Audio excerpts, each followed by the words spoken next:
اس وقت ہمارے معاشرے میں ایک برائی، ایک پرانی بیماری بہت تیزی سے جڑ پکڑتی جا رہی ہے اور معاشرے میں زہر کی طرح، ناسور کی طرح پھیلتی جا رہی ہے۔ اس سے معاشرہ اور قوم مزید پستیوں کی طرف جا رہی ہے۔ وہ کیا ہے؟ جوئے کی لت ہے، قمار بازی، سٹے بازی، شرط لگانا، گیمبلنگ، یہ عادت اور یہ جرم، یہ بیماری ہمارے معاشرے میں بہت تیزی سے پھیلتی جا رہی ہے۔ سب سے پہلے تو ہمیں یہ سمجھنا چاہیے جوا کہتے کسے، پھر اس کا حکم ہمارے سامنے آئے۔ جوا، اس کی تعریف یہ ہے، تعلیم تملیک علی الخطر، کہ آدمی اپنی ملکیت کو، اپنے مال کو خطرے پر لگا دے، یا یہ کہ مال کا ملنا، مال کا مالک بننا یہ خطرے پر ہو، رسک پر ہو، دونوں جانب سے۔ مثال کے طور پہ زید اور عمر جوا کھیل رہے ہیں تو اس میں دونوں طرف سے، جانبین سے بالکل برابر کا معاملہ، اپنی گاڑی کمائی یا باپ کی گاڑی کمائی یہ جا بھی سکتی ہے، اور دوسرے کی محنت کی کمائی وہ سمٹ کر کے اس کے جیب میں آ بھی سکتی ہے، جس میں ہار یا جیت کی بات نہیں ہوتی۔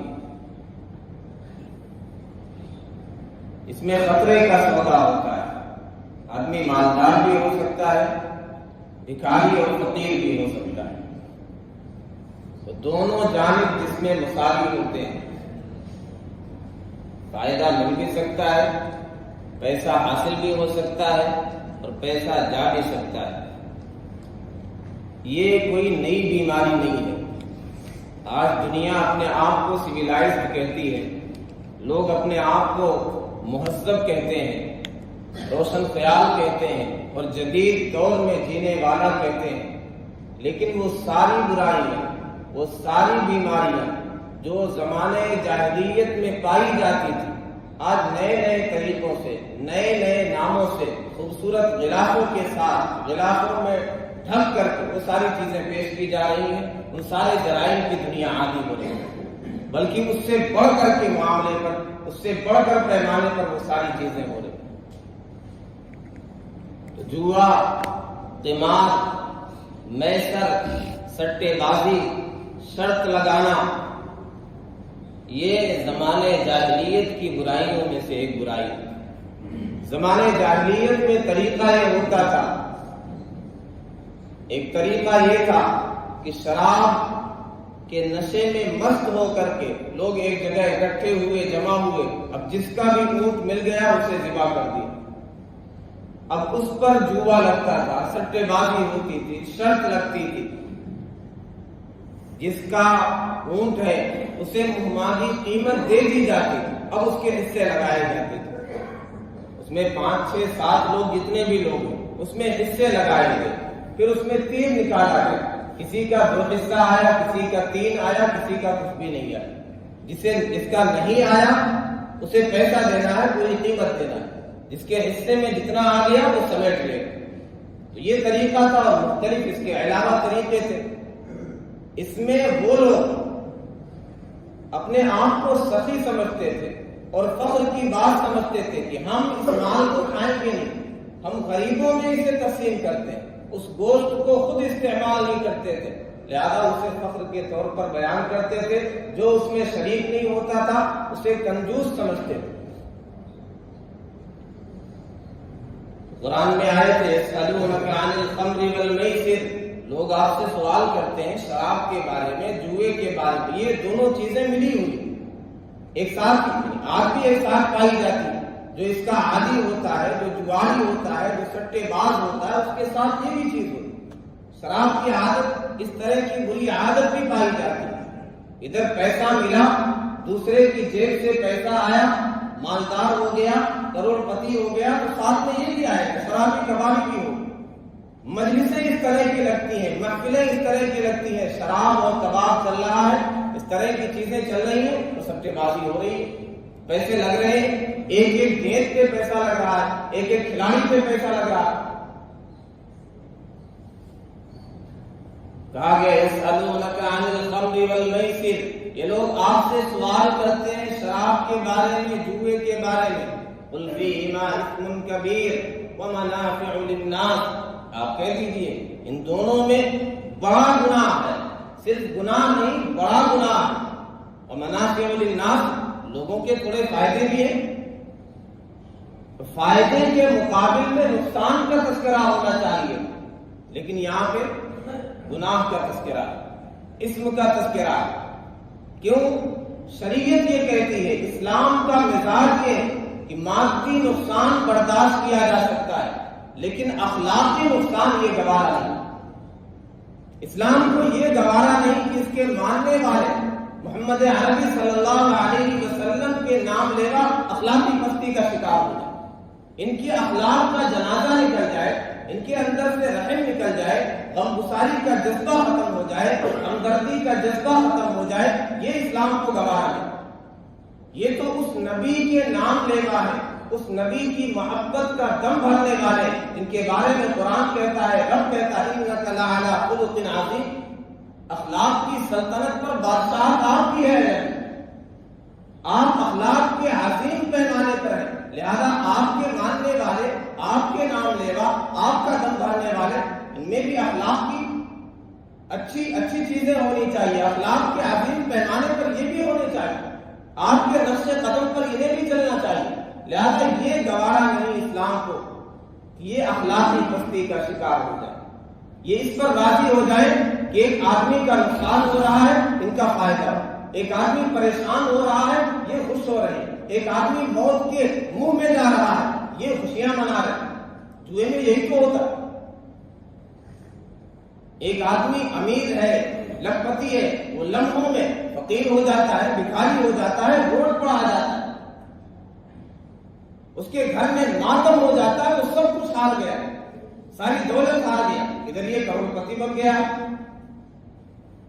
اسلام نے تو وہ عالی اخلاق سکھائے ہیں کہ آدمی جانچنے کے عالم میں ہے، صحابہ نزاع کے عالم میں ہے، اپنی جان دینا گوارا کیا ہے، لیکن اپنے بھائی کی جان اس سے پہلے چلے جائے یہ گوارا نہیں. خود پیاسے رہے، اپنے بھائی کو پانی پلائے، خود بھوکے رہے، پہلے اپنے بھائی کے کھانے کا انتظام کیا. تو یہ عالی قدر ہے، یہ بہترین اخلاق، یہ کردار اسلام سکھاتا ہے. کیوں؟ اسلام یہ کہتا ہے کہ ترقی کے لیے صرف مال ضروری نہیں، اسباب ضروری نہیں. اسباب کی کمی کے باوجود، مال کی قلت کے باوجود، اسباب و وسائل کی قلت کے باوجود، ہم نے بڑی بڑی سلطنتوں کے تختے پلٹے، فاقہ کشی کے باوجود ہم نے پیٹ پر پتھر باندھ کر کے بڑی بڑی سلطنتوں کو زیر لگی کیا. ہم نے پیٹ پر پتھر باندھ کر کے دنیا میں انقلاب برپا کیا، حکومتیں کی، لیکن ہمارے اخلاق بلند تھے، ہمارے کردار بلند تھے. اخلاقی پستی کا ہم شکار نہیں. لیکن جب اخلاقی پستی کا شکار ہو گئے تو پھر ہمارے پاس سب کچھ ہونے کے باوجود، مال ہونے کے باوجود، اسباب ہونے کے باوجود، طاقت ہونے کے باوجود بے حیثیت ہو کر کے رہ گئے. کثرت کے باوجود کوئی حیثیت نہیں، ساری چیزیں دھری کی دھری رہ گئی، کچھ بھی کام نہیں آیا. تو اسلام کو یہ گوارا نہیں کہ اس قوم کے لوگ نبی کے ماننے والے اخلاقی پستی کا شکار ہو جائے. اس لیے یہاں اسم کا لفظ ہے، قل فیہما اسم کبیر. کچھ فائدہ بھی ہے. اگر کچھ فائدے کی وجہ سے کوئی چیز جائز ہو جائے تو دنیا میں کوئی چیز حرام اور غلط نہیں ہوتی. چوری کرنے والا وہ بھی فائدہ نکلائے گا، اس میں بھی کچھ نہ کچھ فائدہ ہے. بدکار اور زنا کرنے والا یہی ایک فلسفہ بیان کرتا ہے؟ تو ہر چیز میں کچھ نہ کچھ فائدے کا پہلو نظر آئے گا، اس میں بھی فائدہ ہے۔ وہ کیسے کہ ایک لمحے میں سیکنڈوں میں آدمی مالدار ہو جاتا ہے، لیکن کیسے مالدار ہوا؟ امیر ہے وہ اس لیے کہ ہم فقیر ہو گئے۔ وہ کسی جواری نے اپنی ایک تصویر کھینچائی بہت شاندار، تو لوگوں نے بہت تعریف کی، بہت بہترین پکچر ہے، بہت شاندار تصویر ہے۔ ایک دیہاتی نے کہا کہ نہیں، اس میں ایک عیب ہے۔ وہ کیا ہے کہ اس نے جو تصویر کھینچائی ہے اس کے دونوں ہاتھ اپنی جیب میں، اس کے دونوں ہاتھ اپنی جیب میں نہیں ہونے چاہیے، دوسروں کی جیب میں ہونے چاہیے، اس کے ہاتھ دوسروں کی جیب میں ہونے چاہیے، اس میں خامی۔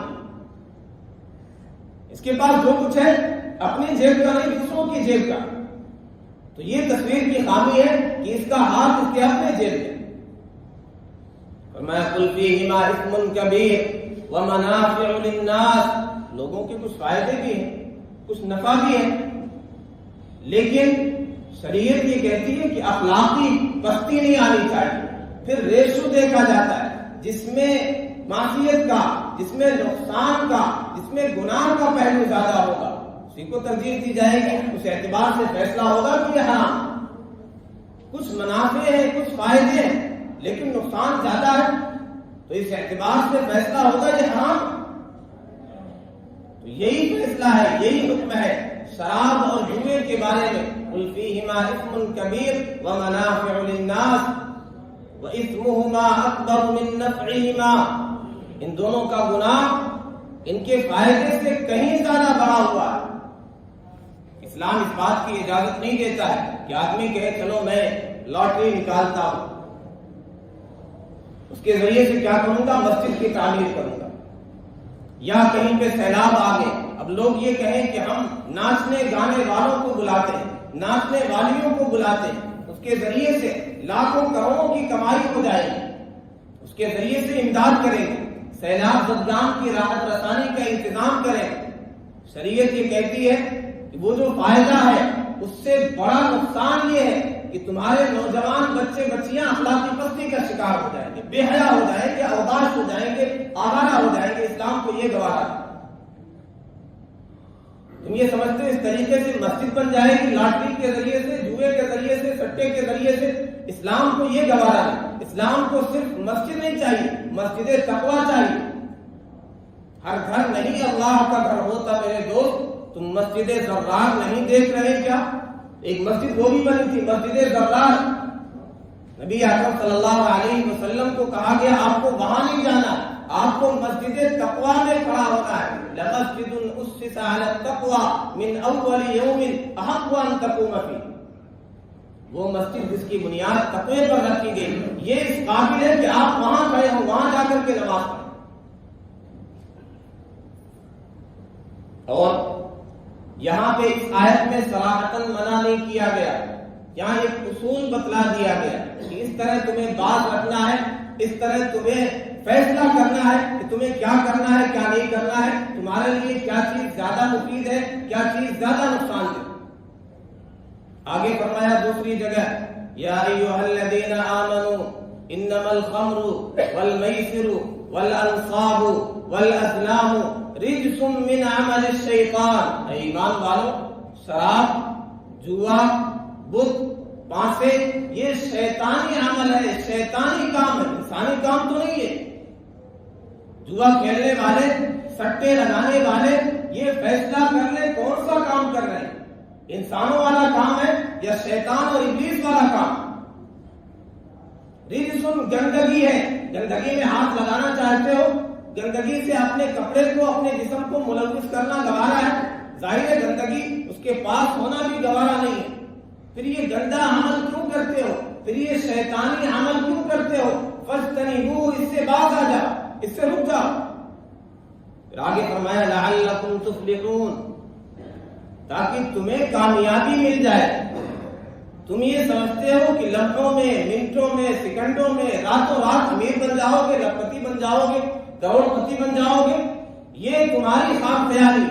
تم اس طریقے سے کامیاب نہیں ہو سکتے۔ قرآن کہتا ہے، رب کا فرمان کہتا ہے، نہ دنیا میں اس طرح کامیاب ہوگے، نہ دنیا میں سکون ملے گا، نہ آخرت میں تمہیں فلاح ملے گی۔ تمہیں فلاح چاہیے، شریعت یہ کہتی ہے، اسلام یہ کہتا ہے تمہیں محنت کرنا چاہیے، تمہیں اپنے قوت بازو پر یقین کرنا چاہیے، تمہیں جفاکش ہونا چاہیے، تمہیں اسٹرگل کرنا چاہیے، تمہیں تعلیم کے ذریعے سے، تجارت کے ذریعے سے، زراعت کے ذریعے سے، صنعت اور حرفت کے ذریعے سے اس میدان میں آگے بڑھنا چاہیے۔ اسلام یہ نہیں کہتا مالدار نہ بن، بلکہ عشرہ مبشرہ جو 10 صحابہ، بڑے بڑے صحابہ، اجلے صحابہ، جنہیں جنت کی دنیا میں نبی نے ایک مجلس میں بشارت دی، ان میں سے 6 ارب پتی تھے۔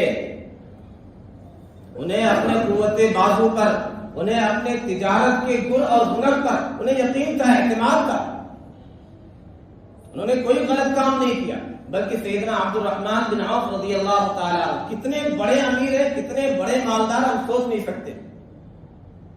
ان کا مال تجارت مدینے میں آیا، لوگوں نے سمجھا کسی لشکر نے حملہ کر دیا، زمین ہل گئی، اتنا بڑا قافلہ آیا۔ جب ان کا انتقال ہوا، جب وراثت تقسیم کی گئی تو کلہاڑی سے سونے کو کاٹ کر کے مال تقسیم کیا گیا، اتنا سونا تھا ان کے پاس۔ جب ہجرت کر کے مدینہ آئے ہیں، ان کے پاس کچھ بھی نہیں تھا۔ نبی اکرم صلی اللہ علیہ وسلم نے مواقعات قائم کی، یعنی ایک انصاری کو ایک مہاجر کا بھائی بنایا، تو ان کی بھی مواقعات ہوئی۔ ان کے بھائی نے کہا کہ میرا یہ مال ہے، میری یہ زمین ہے، میری یہ زوجہ ہے، ہر چیز میں برابر کا تمہارا حصہ ہے، تم کہو گے اپنی ایک زوجہ کو طلاق دے دوں گا، تم اس سے نکاح کر لیں، اور میری یہ زمین ہے، میرا یہ مال، اس میں سے برابر کا حصہ ہے۔ انہوں نے کہا نہیں، مجھے بس ٹھکانہ چاہیے، رہنے کی جگہ چاہیے، کھانے کا انتظام ہونا چاہیے، باقی مجھے مال کی ضرورت نہیں ہے، آپ کی جائیداد میں مجھے آدھے حصے داری کی ضرورت نہیں ہے، مجھے بس مدینے کے بازار کا پتہ بتلا، میں تاجر آدمی ہوں، مجھے پتا ہے کیسے کمانا۔ انہیں اپنے قوت بازو پر، اپنے فن پر، اپنے ہنر پر بھروسہ ہے، لہذا وہ نکلے اور زیرو بیلنس سے شروع کیا، اور اتنے بڑے مالدار ہو گئے کہ کلہاڑ سے سونا کاٹ کر کے تقسیم کیا جائے۔ ماہ رمضان میں افطار لگتا تھا، طرح طرح کی نعمتیں دسترخوان پر سجی ہوتی تھی، لوگ افطار کرتے، یہ روتے رہتے، کہیں اللہ نے آخرت میں جو کچھ ملنے والا دنیا میں جلدی نہ دے دیا۔ نبی اکرم صلی اللہ علیہ وسلم کے صحابہ موجود ہیں مجلس میں، ایک ساتھ جا رہے ہیں، لوگوں نے دیکھا ہٹے کٹے ہیں، مضبوط ہیں، طاقتور ہیں، فرمایا کیا ہی بہتر ہوتا لو کان فی سبیل اللہ، یہ اللہ کے راستے میں ہو، یہ طاقت، یہ قوت بازو تو اللہ کے راستے میں، میدان کارزار میں استعمال ہونا چاہیے۔ آپ نے فرمایا ان کان خرج یسعى علی ولده صغارا فهو فی سبیل اللہ، اگر یہ اس لیے نکلا ہے مال کمانے کے لیے، پیسہ کمانے کے لیے کہ اپنے چھوٹے بچوں کی روزی کا انتظام کرے گا، ان کے کھانے پینے کا انتظام کرے گا، تو یہ بھی اللہ کے راستے۔ تم اسے سمجھ رہے ہو یہ بازار کی طرف جا رہا چھوٹا کام کر رہا ہے؟ اللہ کا راستہ جو تم نے خاص سمجھا وہ بڑا کام ہے۔ اگر یہ پیسہ کمانے کے لیے نکلا اس نیت سے کہ بچوں کو کھلائے اللہ کے راستے، اگر اپنے بوڑھے والدین کے کھلانے کے لیے، ان کی روزی کا انتظام کرنے کے لیے نکلا ہے، پیسہ کمانے کے لیے، پھر بھی اللہ کے راستے میں۔ اگر یہ اپنے آپ کو مانگنے سے، بھیک سے بچانے کے لیے نکلا ہے تو بھی اللہ کے راستے میں۔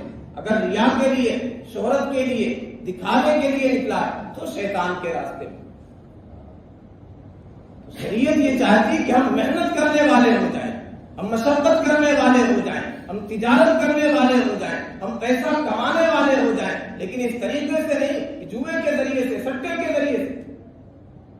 ہمارا نوجوان، اس معاشرے کا نوجوان یہ چاہتا کہ رات کو رات کروڑ پتی بن جائے، اور اس ترقی یافتہ دنیا جو اپنے آپ کو ترقی یافتہ کہتی ہے، جدید کہتی ہے، اس نے نئے نئے طریقے تو بتلائے ہیں پیسے کمانے کے، لیکن سینکڑوں اور ہزاروں دروازے کھول دیے حرام کے، اور نام بھی خوبصورت، لیبل خوبصورت لگایا جاتا، پرائز کتنا ملے، جوئے کو پرائز کا نام دیا جاتا، نئے نئے ایپ بنائے گئے، اور بڑی بڑی کمپنیوں کے مالک، بڑے بڑے فلمی اداکار اور کھلاڑی اشتہار اور ایڈورٹائز پر آئے دن، آپ یوٹیوب چلائیں، فیس بک چلائیں، آئے دن پرچار آتا ہے، اشتہار آتا ہے، کھیلو گے نہیں تو جیتو گے کیسے؟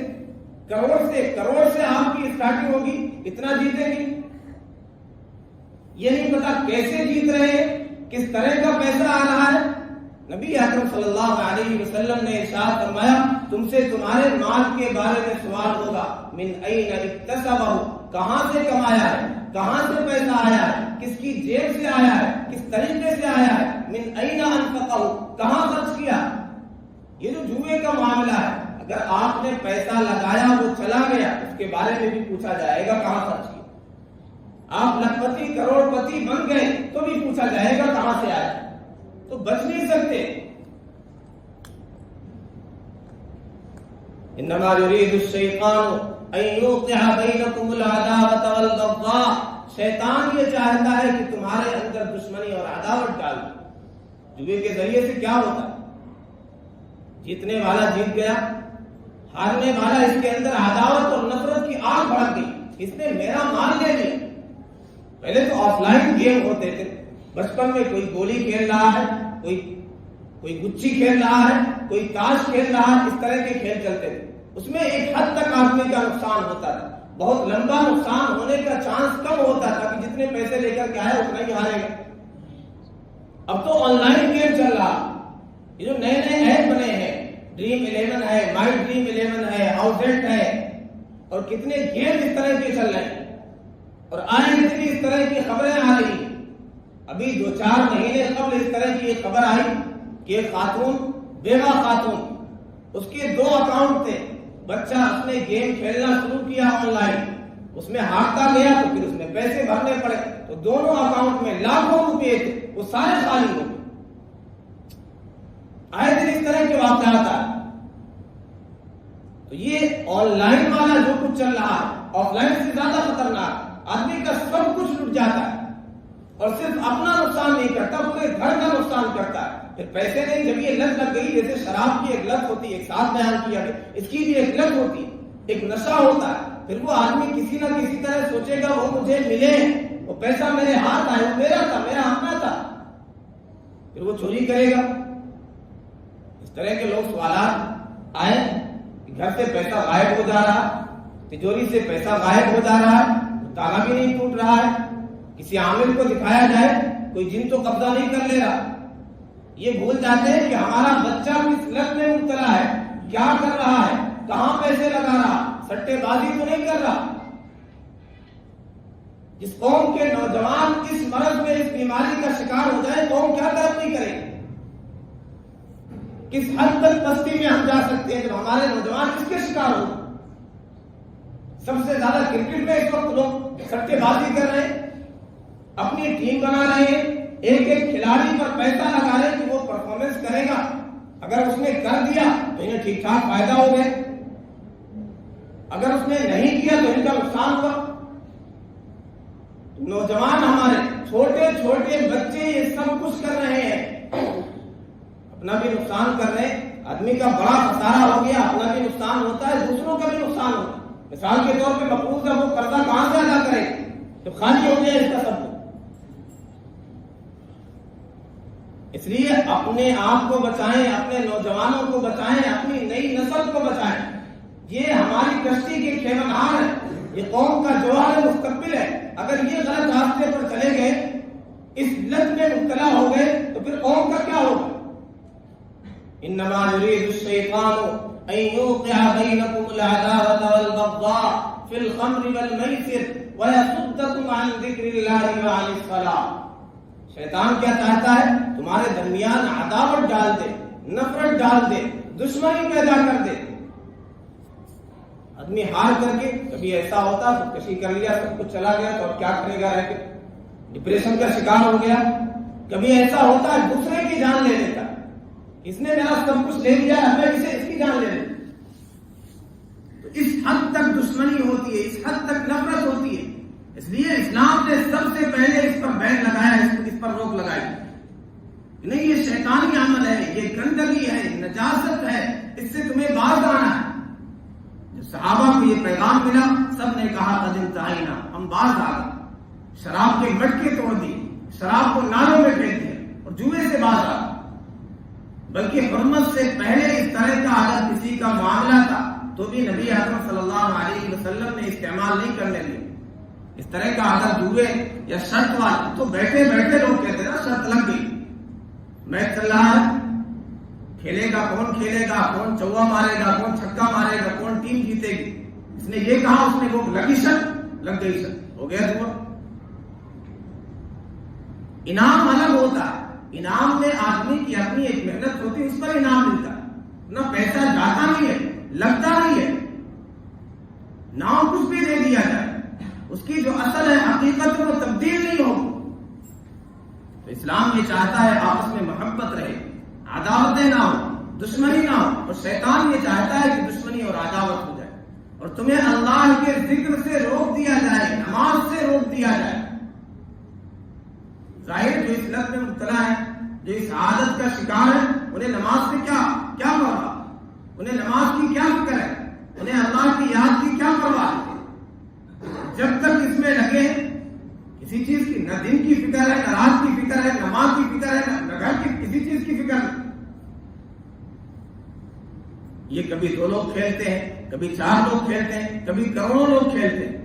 اب کروڑوں لوگوں نے پیسہ لگایا، 100 کروڑ سے زیادہ کی آبادی ہے اتنے عزیز کی، کروڑوں لوگوں نے پیسہ لگایا، کوئی 25 روپیہ لگا رہا، کوئی 50 لگا رہا، کوئی 500 لگا رہا، اس میں ایک آدمی کو 1 کروڑ مل گیا، کتنے لوگوں کا نقصان ہوا؟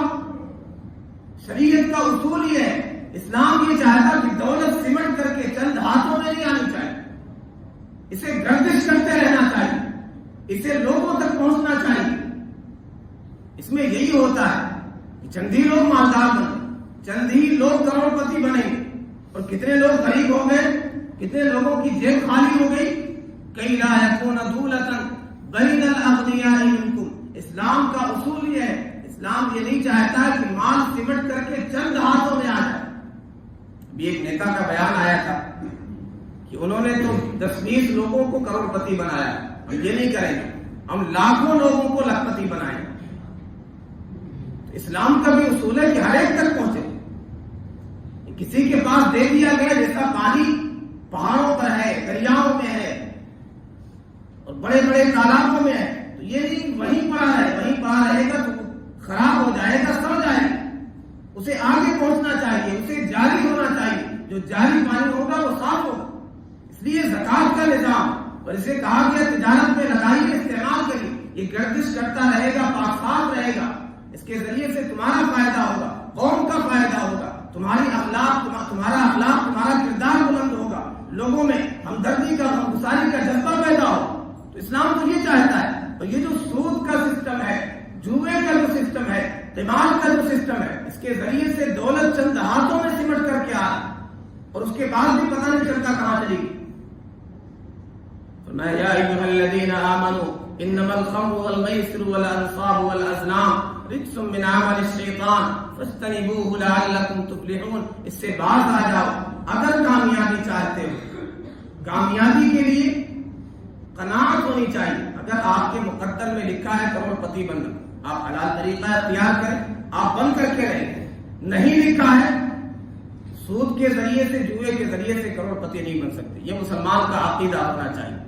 اور قناعت ایک بہت بڑی دولت ہے، مسلمان کو یہ دولت حاصل ہونی چاہیے۔ بہت کچھ مل گیا تو نافرمان نہیں ہوتا، سب کچھ چلا گیا پریشان نہیں ہوتا۔ قد افلح من اسلم، 1-2 منٹ میں بات مکمل کر رہا ہوں۔